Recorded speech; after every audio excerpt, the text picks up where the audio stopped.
Je trouve assez bizarre que quand on pose le débat, même si c'est très tôt pour le poser, mais en tout cas il est visiblement posé un peu sur les réseaux, que Ousmane Dembélé ne soit pas une évidence là-dedans. Bon, les amis, on met les pieds dans un plat très épicé aujourd'hui, avec un débat qui anime les réseaux ces derniers jours. Dembélé est-il légitime au Ballon d'Or? Si c'est que ça la question. Oui, c'est vrai que ça aurait pu être... Si on se pose juste la question de la légitimité... Non, est-ce qu'il est légitime? Est-ce qu'il va gagner le Ballon d'Or? Encore plus fort. Là, c'est un peu plus épicé. Et pour y répondre, je vous propose un petit plan en 3 parties. Voilà, classique, thèse, antithèse, synthèse. On est au lycée.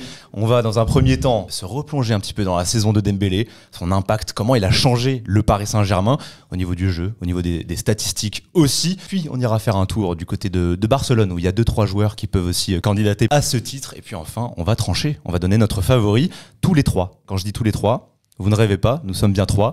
Même si Joe n'est pas autour de la table, nous sommes de retour avec Papa Joe, avec Pascal Bensadoun. Comment ça va, Big Boss? Très très bien les gars. Les jours qui viennent s'annoncent sympathiques. Bouillants.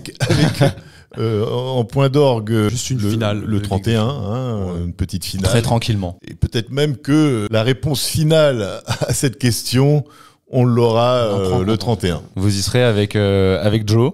Absolument. On salue, voilà, qui reprend un petit peu des forces avant. Et on a besoin. Ces 15 prochains jours qui vont être complètement fous. On vous promet un marathon de talk. On a même appelé ça ensemble le Maratalk. Tu peux le faire avec l'accent français, hein, t'es pas obligé de... Et tu sais qu'on nous a beaucoup repris dans les commentaires. Il y en a un qui revient à chaque fois qui dit « Les gars, le L de talk se prononce pas, on dit talk, talk ». Ok, but we are French, donc on fait ce qu'on veut. En tout cas, Road to Munich, ça c'est sûr, ensemble.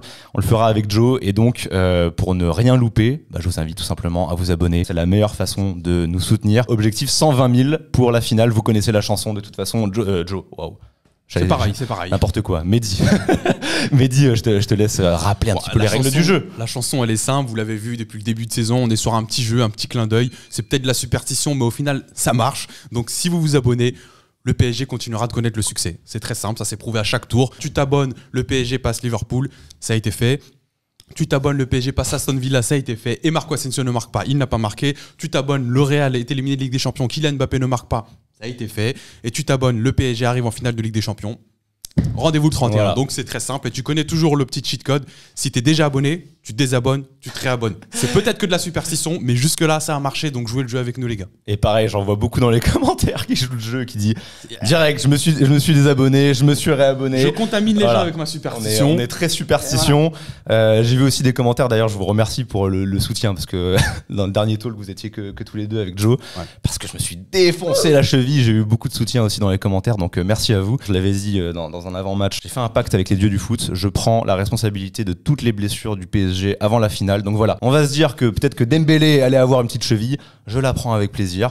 Par contre, laissez-moi tranquille après la finale. Voilà, bon, on a posé les bases, on a parlé Dembélé, on va commencer par lui. Déjà, je vous pose la question dans un premier temps, comment on en arrive dans ce multivers, dans cet univers-là, où Dembélé est associé au débat du Ballon d'Or? Rien que ça, c'est incroyable, comment il est devenu ce facteur X, tout simplement. Déjà, j'aimerais te reprendre. Pour moi, c'est pas un multivers. Pour moi, Dembélé est un joueur très talentueux. Et à la base, quand il était au Stade Rennais et qu'il portait le numéro 23, c'était un gamin à qui on prédisait un tel avenir. Après, le temps nous a certainement donné tort, en tout cas ces dernières années. Entre Dortmund et le FC Barcelone, il a connu beaucoup de blessures. Il n'a pas connu la régularité qu'il a aujourd'hui, en tout cas sur cette saison-là. Donc, il s'est un peu éloigné des débats. Mais à la base, c'est un joueur ultra talentueux. C'est un joueur qu'on n'a peut-être pas l'habitude de voir aussi à l'aise, pied gauche, pied droit. C'est très rare dans le milieu du foot. Et lui avait tout ce talent, avait tout ce bagage technique à la base. Il lui manquait peut-être une discipline tactique, on va dire. Ça se passait plutôt bien à Dortmund avec Thomas Tuchel. Il y avait de belles promesses. Et puis après, les blessures et un FC Barcelone qui tanguait un peu plus. C'était pas le grand Barça quand lui est arrivé. Moi, le multivers, pas tant que ça. C'est un joueur ultra talentueux. Qui a les qualités pour entrer dans ce débat-là. Et aujourd'hui, il gagne en régularité. C'est ce qui l'emmène dans ce débat-là. Donc comment on en est arrivé là, c'est la régularité qu'il a trouvée, c'est aussi un certain cadre, je pense, qui s'est mis lui sur et en dehors du terrain, et surtout en dehors du terrain, ce qui lui permet d'être régulier, ce qui lui permet de connaître un peu moins de blessures, beaucoup moins de blessures même, et donc au final d'être plus décisif. Et puis après, tu as aussi le travail de Luis Enrique et du PSG collectivement. Il y a son replacement dans l'axe, et là où je parlais de multivers un petit peu sur le ton de la rigolade, c'est parce que une telle transition aussi rapidement, j'en ai pas vraiment le souvenir. Alors peut-être que vous allez me parler d'ailleurs d'un joueur qui postule aussi au Ballon d'Or, Rafinha. Mais là, un Dembélé qui change à ce point d'étiquette, de dimension. On rappelle, la saison dernière en Ligue 1, c'était 3 petits buts. Aujourd'hui, c'est 21. Il est actuel meilleur buteur de Ligue 1. Voilà, il reste plus qu'un match. Élu meilleur joueur du championnat aussi. Et là, je me tourne aussi vers Pascal au niveau de la transformation. Vous l'avez vu l'année dernière à San Siro et vous n'aviez pas du tout le même avis. J'avais plus que des doutes sur son niveau. Moi, en tous les cas, ce qui me choque le plus, entre guillemets, c'est le fait que d'un homme de verre, celui qui était tout le temps cassé quand il était au Barça, qui était tout le temps pété toute la saison, encore pire que Neymar peut-être, soit devenu aujourd'hui le joueur qui a pratiquement joué le plus de matchs avec le PSG depuis 2 saisons. C'est vrai, parce qu'on parle souvent, et à juste titre, du placement, en tout cas cette saison. Mais avant tout, il faut déjà être sur le terrain pour être placé, que ce soit à gauche, à droite ou dans l'axe. Déjà, il faut être sur le terrain, et c'était une problématique dans la carrière de Dembélé récemment. Et aujourd'hui, ça s'est réglé. Moi, je pense qu'il y a le travail de Luis Enrique et son staff, parce qu'on parle de Dembélé, mais globalement, au PSG, tu as beaucoup moins de blessures que les saisons précédentes. Et moi, je pense que le staff médical de Luis Enrique et le staff de Luis Enrique, globalement, dans la gestion des temps de jeu, des entraînements, des efforts des uns et des autres, je pense qu'ils n'y sont pas pour rien. Et deuxièmement, oui, Dembélé, ça se dit souvent, et on l'entend souvent, en dehors du terrain, il s'est lui-même mis un certain cadre. Mieux vaut tard que jamais. Il fête ses 28 ans aujourd'hui. Et c'est vrai. Joyeux anniversaire d'ailleurs si tu nous regardes d'un bouse. Mais voilà, ça se dit, ça s'entend. Il s'est mis un cadre lui-même en dehors du terrain, et ça se voit aujourd'hui sur le terrain. Est-ce qu'on est à sa version finale, on va dire, du joueur qui pouvait être finalement à 28 ans? Oui, mais pas de manière négative. Ça veut pas dire, je dirais pas que... Non, mais même quand je te posais la question, c'était même plus positif. C'est genre, est-ce qu'on est arrivé sur cette saison, le Dembélé Prime? Est-ce qu'il arrive au bout de ce qu'on pouvait demander à ce joueur qui, jusqu'ici, n'était pas tueur devant les cages, n'était pas un leader, se blessait trop souvent? Et alors aujourd'hui, il coche toutes les cases, et pourtant, pour revenir un peu au débat qu'on voit beaucoup sur les réseaux, il est hyper critiqué, et on a l'impression que s'il est Ballon d'Or, limite, ça sera l'antagoniste, que ça sera pas le football qui gagnera, vu par ces personnes-là. C'est un autre débat, mais moi je pense que Ousmane Dembélé, c'est quand même le football. Parce que tu me demandes, est-ce que c'est le prime, entre guillemets, de Dembélé? Est-ce que c'est la version finale de Dembélé? Moi je dis oui. Pourquoi? Parce qu'il reste quand même le joueur qu'il est. Il est quand même très virevoltant, il y a encore les crochets, il y a encore les déséquilibres, il y a encore comment on dit ça, ce jeu très intuitif de son côté. Et il a ajouté à ça un leadership qu'il n'a jamais eu, parce qu'il n'a jamais été leader d'un groupe. Aujourd'hui, il l'est parce qu'il fait ses 28 ans aujourd'hui, donc un certain âge, il a une certaine expérience, et en plus de ça, il score. Il fait des passes décisives, il performe, donc logiquement, tu es un peu plus respecté dans le vestiaire. Kylian Mbappé est parti, il a aussi pris un certain relais quand même de l'attaquant du Real aujourd'hui. Donc tout est réuni, leadership, statistiques, performance, et il garde quand même cette magie, ses crochets, il reste quand même très déséquilibrant pour une défense adverse. Donc à partir du moment où tu réunis tout ce que tu peux faire, je ne vois pas ce qu'il peut faire de plus aujourd'hui pour être un meilleur joueur. Pour moi, aujourd'hui, en tout cas, il fait partie des meilleurs joueurs du monde. Intrinsèquement, c'est un des meilleurs talents du monde. Et les deux associés, ça te fait une version prime, effectivement, une version finale d'Ousmane Dembélé. Aujourd'hui, je vous fais un petit retour sur les stats, tout simplement. Voilà, parce que il le faut. C'est à la fois la magie de Dembélé, parce qu'on connaît le joueur, et les stats aussi cette saison extraordinaire. 21 buts en Ligue 1, 3 buts en Coupe de France, 8 buts en Ligue des Champions, 1 but décisif lors du Trophée des Champions, 2 buts en National League, ce qui nous fait un total de 35 buts en 52 matchs joués. T'ajoutes à ça 12 passes D. Il y a le beau jeu, mais il y a aussi l'efficacité. Non seulement c'est aujourd'hui le meilleur Dembélé en tant que joueur, mais surtout, au-delà même de tout ça, c'est son côté leadership dans l'équipe, moi, qui m'a impressionné. On le voyait à la sortie d'Aston Villa, c'est lui qui donne l'envie au groupe de se dépasser, de continuer. Moi, je voyais la différence contre Arsenal au match retour, le fait qu'il ne soit pas là. Moi, ce qui me plaisait dans le jeu ces derniers temps de Dembélé, c'est le côté mort de faim qu'il avait. Il était là tout le temps en train de harceler les gardiens, les défenses.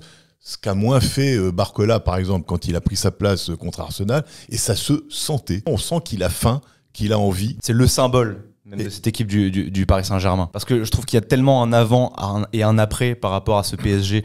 On parlait d'Arsenal là en demi-finale. Il n'était pas convoqué dans le groupe lors du match de saison régulière. Le côté leader, il l'avait vraiment pas, parce qu'on parlait même d'un Dembélé qui était exclu au Bayern Munich, qui parlait encore avec l'arbitre, qui délaissait les siens juste avant un match clé qui était celui de Salzbourg, où du coup il n'était pas non plus dans le groupe. Et voilà, pour moi, c'est la grande différence, c'est qu'aujourd'hui, tu as un Dembélé qui est concerné, j'imagine aussi dans le vestiaire, qui est concerné sur la pelouse, qui va toujours remobiliser ses joueurs, qui fait partie de la révolte contre Manchester City, qui est le tournant de la saison. Presque le bon mot, ce serait revanchard, en fait. Il a eu la carrière qu'il a eue, mais il y a quand même eu pas mal de regrets. Et au final, à l'aube de ses 28 ans, on était presque en train de se demander si c'était pas un gâchis, comme on a eu beaucoup de talent en France et dans le foot globalement. Mais revanchard, parce qu'aujourd'hui, il est en train de toucher le niveau qu'on a toujours attendu de lui, et il le fait au PSG, donc tant mieux pour lui et pour le collectif. Est-ce que c'est le joueur, l'attaquant plus précisément, déjà le plus marquant, le plus important en C1 pour le Paris Saint-Germain dans son histoire? Tu vas en finale, donc il y a des choses parfois qui... En fait, c'est... Après, on parlera des autres, des concurrents dans l'histoire pour le Ballon d'Or cette saison. Moi, il y a des choses des fois que j'aime bien poser, c'est des choses qui sont factuelles. Là, factuellement, tu vas en finale de Ligue des Champions et il est décisif à chaque tour. Même dans la saison régulière, pour justement se qualifier alors que Paris est au pied du mur. Et quand je dis décisif, c'est ce truc que j'appelle factuel, c'est-à-dire but, passe décisif. Et là, il porte... tu regardes le tableau d'affichage des matchs à élimination directe, Ousmane Dembélé, but ou passe décisif, à chaque tour. Et tu vas en finale de Ligue des Champions. Et on attend de voir ce qui se passera le 31.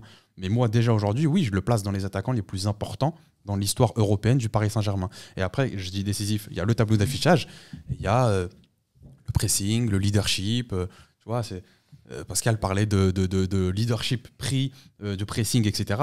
T'as des trucs, parfois c'est des détails. Le PSG encaisse un but, gros plan de Canal+, tu vois Dembélé, c'est lui qui aujourd'hui tape dans les mains, c'est lui qui relève la tête de ses coéquipiers, etc. Donc ça, c'est pas des choses qui se voient au tableau d'affichage, mais qui sont aussi décisives et importantes pour un groupe. En Ligue des Champions, en championnat, en Coupe de France, peu importe. Mais il est décisif à chaque tour. Donc pour répondre à ta question et essayer d'être le plus factuel et concret possible, oui, c'est un des attaquants les plus importants de l'histoire européenne du Paris Saint-Germain. Et le 31 mai prochain, il a l'occasion d'être le plus important. Justement, je posais la question parce que là, le jeu, c'est aussi de légitimer sa place pour le Ballon d'Or avant que la finale se joue. Parce que je pense que même les Barcelonais pourront s'accorder à le dire. Si Paris va au bout, gagne la Ligue des Champions, pour moi, il n'y a pas de débat derrière.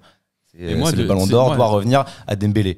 Là, la question, c'était de légitimer même avant. Et je trouvais que le pont avec des joueurs comme... le parallèle plutôt avec des joueurs comme Neymar, comme Mbappé est intéressant parce que c'est, je pense, intrinsèquement des joueurs qui ont été... Ou Zlatan, qui ont été plus forts, plus impressionnants sur un terrain que l'a été cette saison Dembélé. Sauf qu'à l'arrivée... Dembélé, c'est la clé, c'est le symbole, c'est le facteur X de cette équipe. Le leader de tout simplement du meilleur collectif d'Europe et qui arrive aujourd'hui en finale.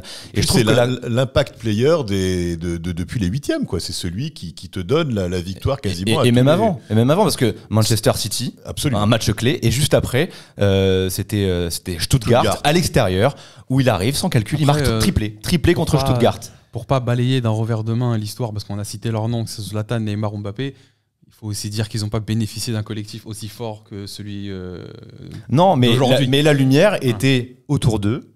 Dembélé, il avait quand même ce statut. Je suis totalement d'accord avec ce que tu dis. J'ai envie de quand même de pas balayer d'un revers de main ce qu'ils ont fait. C'est que je pense que si tu mets Zlatan à la pointe de l'attaque aujourd'hui du PSG, Luis Enrique, il peut se passer aussi de belles choses. Mais je sais pas, tu vois, je sais pas s'il rentrerait vraiment dans le moule, par exemple, de cette équipe où tu as besoin du joueur qui se rapproche le plus d'un facteur star, tu vois, de l'image star, qui va faire les efforts et ça va donner envie aux autres de les prolonger. Ce que disait d'ailleurs Luis Enrique, c'est pas en conférence de presse, mais au micro de Canal en français, après le match d'Arsenal. Il te dit en souriant, c'est plus facile quand t'as ton leader en attaque qui fait les efforts, c'est plus facile pour les autres de le faire.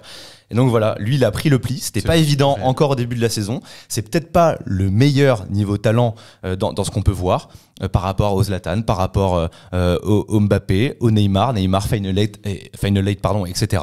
Sauf qu'à l'arrivée, voilà, là, en finale du Final 8, on avait besoin de ce joueur qui va mettre ce but. Et Mbappé a fait une passe au gardien. Et Neymar, Mbappé l'année dernière, qui aurait dû avoir ce rôle-là, qui avait d'ailleurs ce rôle-là de leader d'attaque. On l'a vu dans les moments clés, décisifs. Il était pas du tout aussi impactant que ne l'a été, si ce n'est ses 2 buts contre la Real Sociedad.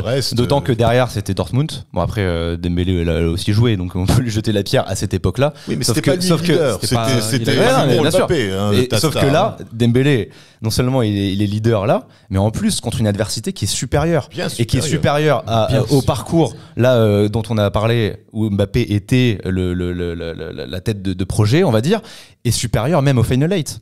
Même si c'est les émotions, je remettrai jamais en question les émotions que j'ai pu vivre lors du Final 8. Neymar m'a fait vibrer, mais derrière c'était l'Atalanta, c'était Leipzig. Et quand le niveau s'est resserré en finale le Bayern, Neymar n'a pas tiré assez fort entre les jambes de Neuer qui avait la main derrière.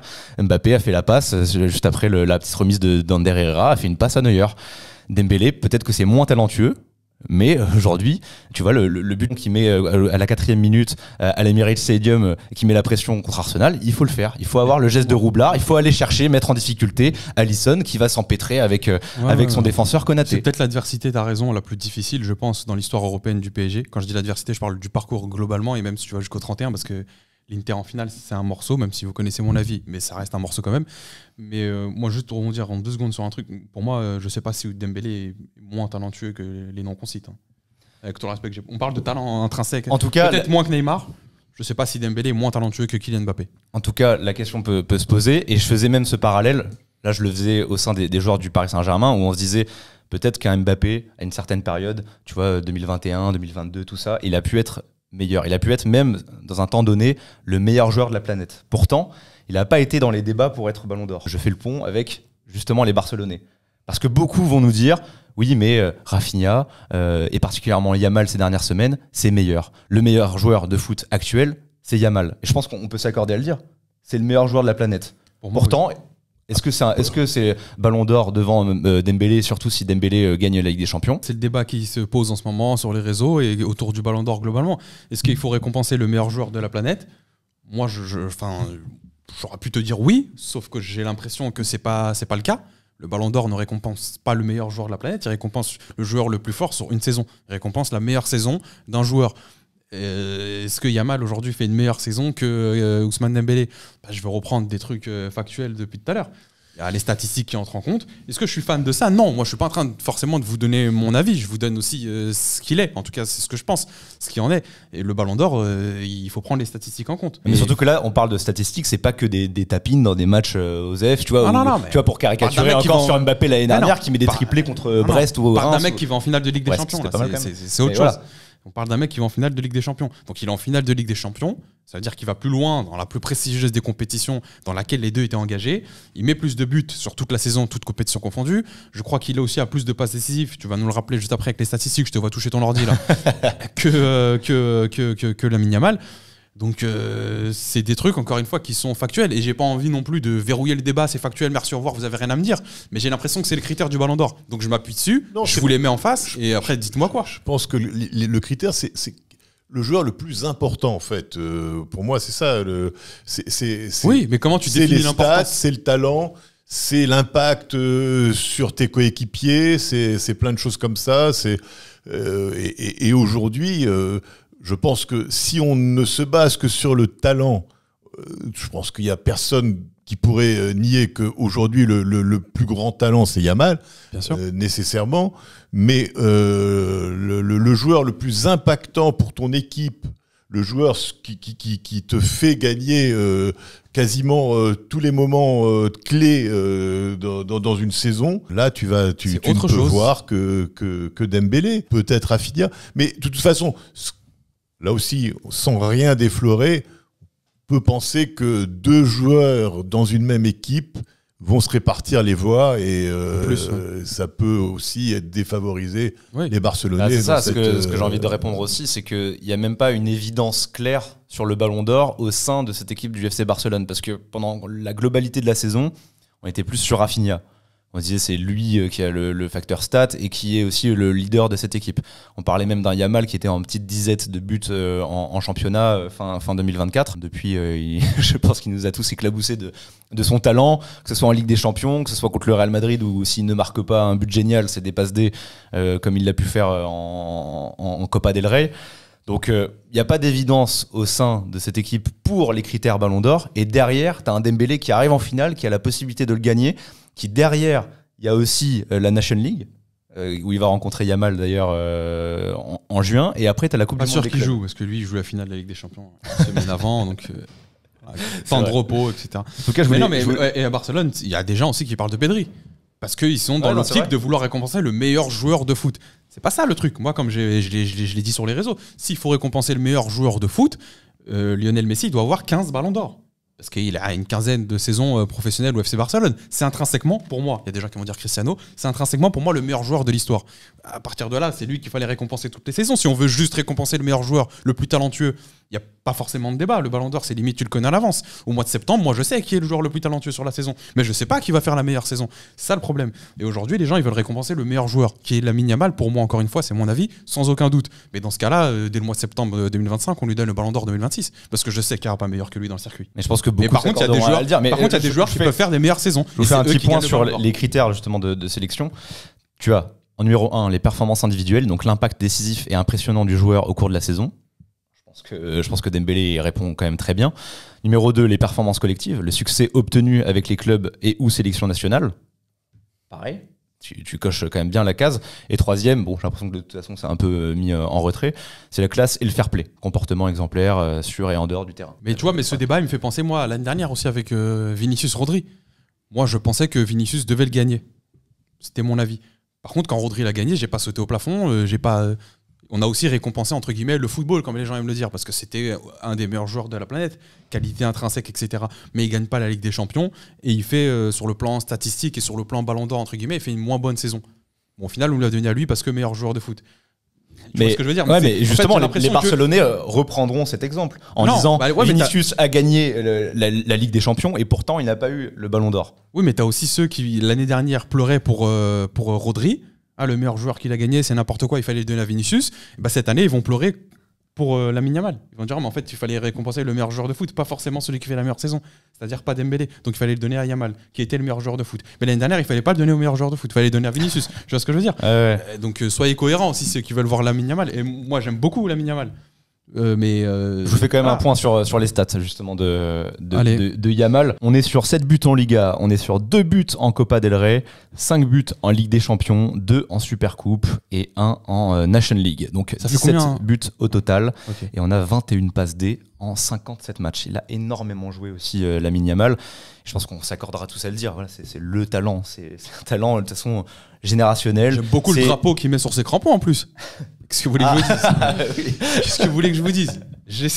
J'ai aussi cette attache, il faut le savoir. Mais il faut être. Et voilà, c'est paradoxal. Et je vous le dis de façon objective, en étant supporter parisien, dès que je regarde le Barça, dès que Yamal se retrouve avec le ballon, je sais qu'il va se passer quelque chose. Et je ressens même j'ai des émotions, des sensations que je n'avais pas eues depuis du Cristiano, du Messi. Ah, je sais que voilà, il a 17 ans. Il est beaucoup trop fort, voilà, il est spécial. Sauf que derrière, voilà, c'est la globalité de la saison, c'est les trophées, c'est l'impact sur une équipe. Et Dembélé, encore une fois, peut-être que même si c'est magique, hein, c'est pas le tocard du coin qui juste met des tapines, hein, c'est le joueur qui, encore une fois, a été la clé pour que ce PSG soit aussi fort, soit le collectif de cette saison et vienne à bout d'équipes comme Liverpool, etc. Je ne sais pas si le Barça, aussi magique soit-il, aurait pu passer Liverpool, ensuite le piège d'Aston Villa, en sachant qu'ils ont galéré contre le 5e de Bundesliga au match retour, et que la vraie adversité qu'ils ont eue, c'est l'Inter. Bah ouais, il y a eu un spectacle, il y a eu de très très très beaux gestes de Lamine Yamal. Mais je pense qu'il les aurait bien troqués contre un petit geste vicelard de Dembélé pour se qualifier en finale. Totalement. Un petit point sur Rafinha quand même. Est-ce qu'il est toujours dans la course au Ballon d'Or, Rafinha, pour vous? Vu la saison qu'il fait, les chiffres qu'il a, il répond aux critères. Il est aussi leader quelque part de son équipe. Donc oui, pour moi, je le mets dans la course maintenant. En plus, il a marqué pas beaucoup de buts décisifs lui aussi. Ah oui. Peut-être même plus que Yamal, je pense. Tout le temps décisif. C'est 34 buts marqués cette saison. C'est 22 passes décisives. Donc un total de goal assist complètement fou en 54 matchs. Incroyable. Je pense que si Marco Classico, il marque en demi. si- Et pardon Pascal, juste pour finir sur les stats, Vas-y. il y a aussi ce but qui n'a pas été compté au match aller contre l'Inter où ça touche Sommer. la barre, Sommer qui pour moi, la met. tout à fait, c'est son but. On peut le compter comme un but aussi. Oui, mais je pense qu'aujourd'hui, si Rafinha était à la place de Dembélé, c'est-à-dire que si Arsenal avait éliminé le Paris Saint-Germain et que Barcelone avait éliminé l'Inter, je pense qu'aujourd'hui, il ferait figure de favori. Peut-être même plus que Yamal au titre du Ballon d'Or. Enfin, Totalement. Après même, pour moi. autour d'Ousmane Dembélé, il y a aussi, c'est pas forcément un critère, mais le fait de récompenser quand même la carrière du joueur. C'est un peu ce qu'on a vu avec Benzema, il a souvent été... Alors là, ce critère a été retiré, j'ai vu en 2022, le côté carrière pour le Ballon d'Or. Tu l'as Après, dit, tu peux jouer dit de l'affect, non, mais voilà. juste avant de présenter les critères, tu l'as dit toi, mais on ne sait pas vraiment ce qu'ils valent. Au final, je pense que ce critère, il a certes été retiré officiellement. Ouais, T'as mais de quand même manière cette notion- subliminale, ça doit quand même trotter dans la... Ça dans rentre quand même ouais, chez les votants, ils vont se dire putain, Dembélé, on l'a vu, Oui. enfin, on a vibré quand même devant La ces preuve, saisons. c'est que cette année, Mbappé, il aura aussi des... C'est de la folie, on verra, hein, on verra. il aura des votes pour lui, On alors verra. que... Mais lui, il aura des votes, pourquoi? Parce qu'il a marqué des buts. Parce que Et parce qu'il a marqué. Et quand début, on dit parce qu'il a marqué des buts à Dembélé, on veut nous enlever entre guillemets cet argument-là. Ouais, c'est ça. Bon, voilà. Mais c'est ça. Alors moi, que je d'un crois- côté, Mbappé, c'est des buts dans des matchs qui ont moins compté ou des matchs Ça, c'est où il a clair. perdu derrière. Oui, Après, c'est oui, l'équipe, tout ça. c'est ça. Alors que Aujourd'hui, Dembélé, c'est des buts. Mais Pascal a raison. Aujourd'hui, Ouais. le palmarès... Avec ça, il sera avec- quand même classé. Il sera Voilà. quand même pris en compte. Exactement, alors que le palmarès du Real avec Mbappé dans son effectif, Super coupe. c'est quand même très moyen. Oui, la Supercoupe, c'était au tout début. L'Atalanta. Bon, après, c'est très tôt pour faire le débat, mais Ouais, c'est intéressant parce qu'il s'est c'est- posé voilà. sur les réseaux. Et parce que aussi, bah, t'as un Français, pour moi, là, ces dernières saisons, t'as rarement eu un Français aussi proche par Benzema. Ribéry, ça remonte à 2013. Ah ouais, ça fait Tu vois. quelques années. Mais justement, moi je prends cette année 2013. Pour moi, il devait l'avoir incontestablement. Et je trouve ça dommage qu'aujourd'hui, bon, pour l'instant, c'est que les supporters entre guillemets et suiveurs qui se posent la question. Mais après viendra le temps des journalistes et des votants, etc. Et je trouve ça dommage que les Français, les Parisiens ne mettent pas assez en avant ce qu'est en train de faire Dembélé. C'est pour ça que tout à l'heure, au préambule du talk, quand tu l'as présenté, tu disais est-ce que on va légitimer Dembélé dans la course au Ballon d'Or. Moi, il faut pas le légitimer. Il faut juste comprendre que là aujourd'hui, il est favori au Ballon d'Or. Pour moi, en tout cas. Et ça me paraît tellement évident que j'avoue être un peu étonné de voir certains pour qui c'est pas évident. Et surtout les Français et ou Parisiens. Ouais, mais même, c'est au-delà de pas évident, t'en as beaucoup qui s'offusquent. Qui le voient comme, Voilà. comme le méchant de l'histoire et qui disent limite ah ouais voilà la gueule du football si Comme si Dembélé est ton Ballon d'Or ou je sais pas quoi. On va donner Alors, le Ballon d'Or à Brendao. Voilà, c'est Ah non, il y a- les gars. en fait il y a encore un an pour revenir sur le débat de tout à l'heure et enfin on le connaît très bien Dembélé. On nous aurait dit ça, on aurait rigolé. Mais il est très très loin du joueur qu'il était il y a encore un an. La transformation, et à l'image encore une fois du Paris Saint-Germain, elle est fulgurante. Et aujourd'hui, oui, il a l'étoffe d'un Ballon d'Or. Donc toi, t'as tranché, j'allais vous inviter à le faire justement. Si le Paris Saint-Germain déjà va au bout de la Ligue des Champions et la remporte, nécessairement, ça aura un impact sur les votes. Et si en plus de ça, il est décisif, je vois pas qui peut le battre. Paris s'arrête en finale, mais gagne la Coupe de France. Donc t'as quand même le triplé national, comme pour le FC Barcelone. Est-ce que vous pensez que Dembélé garde toujours une longueur d'avance sur Yamal, par exemple, ou sur Rafinha? Déjà, il y aura la Coupe du Monde des clubs qui pourra avoir une influence. En sachant que le Barça n'y est pas. Et voilà, justement, le Barça n'y étant pas, donc ça peut avoir une influence sur les votes. Il continuera à faire partie des favoris. Est-ce qu'il sera le vainqueur? C'est moins évident. Pareil. S'il ne gagne pas la finale de Ligue des Champions, il sera un favori parmi d'autres. Et s'il la gagne, il sera le favori. Pour moi, aujourd'hui, il indiscutable. Si on la gagne, c'est 100%. Le 100%, je le mets si on la gagne et qu'il est décisif. Oui, Voilà, c'est ça. c'est ça. Victoire finale. Décisif quand même. Victoire finale et décisif, c'est 100% il est Ballon d'or. Il marque Victoire son triplé en finale. Voilà.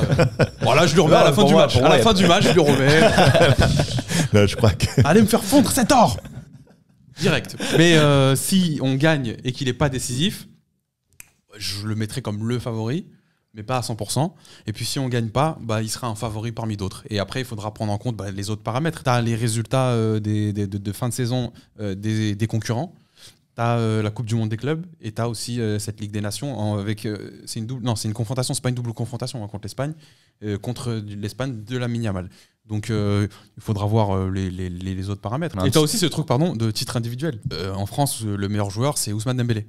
En Espagne, qui sera le Pichichi entre Lewandowski et Mbappé, mais qui sera le meilleur joueur, qui sera le meilleur passeur d'Espagne, qui sera ceci, qui sera cela, c'est aussi à prendre en compte. Tu vois. Je voulais peut-être placer un petit mot, juste avant de terminer, sur Lautaro Martinez. Les autres ont été peut-être plus décisifs, ont peut-être un peu plus brillé, brûlé la rétine, comme on aime dire, et Lautaro Martinez, un cran derrière, mais il faudra le prendre en compte, effectivement. Il faudra regarder sa finale. La Ligue des Champions, Tu as les stats de Lautaro sur la saison Lautaro, j'avais juste regardé par rapport à la Serie A, où il est quand même assez loin de Retegui. Retegui, il est autour de 24-25 buts, et lui, il a 12 buts. Même si en Ligue des Champions, c'est déterminant, c'est fort.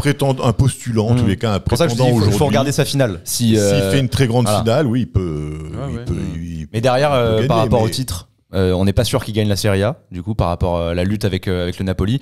Et ils ont perdu la Coupe d'Italie 3-0 contre Milan, contre le rival en plus. C'est pour ça que je le mets un cran derrière. Maintenant, victoire finale ou pas victoire finale, il fait un top 8 Ballon d'Or, c'est très bien. Mais il peut te faire un top 5 s'il gagne. C'est ça. Mais l'idée de se poser la question, c'est bien de le rappeler aux gens. Déjà, donnez-nous votre favori. N'hésitez pas à participer en commentaire. Mais c'est aussi t'as un Français quand même qui touche le truc du bout des doigts.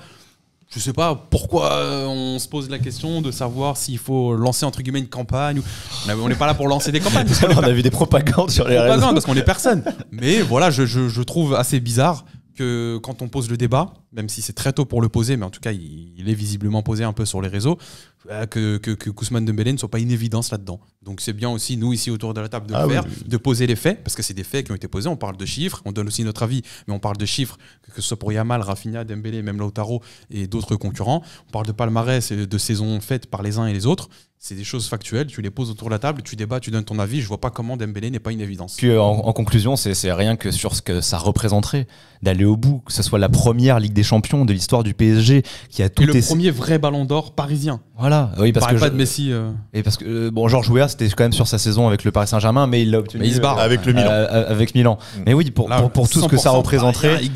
Quelle année 2025, bordel, elle serait incroyable. C'est juste important, comme tu l'as dit, de reposer le débat, de déjà légitimer Ousmane Dembélé sur cette place et même de se projeter au-delà parce qu'il y a quelque chose d'exceptionnel et d'historique qui est en train d'être écrit. J'ai vu des tweetos qui voulaient renommer le boulevard Haussmann boulevard Ousmane. Je trouve que c'est une très bonne idée. Très très bonne idée. Pas le même genre d'architecture, mais bon, c'est pas la même chose.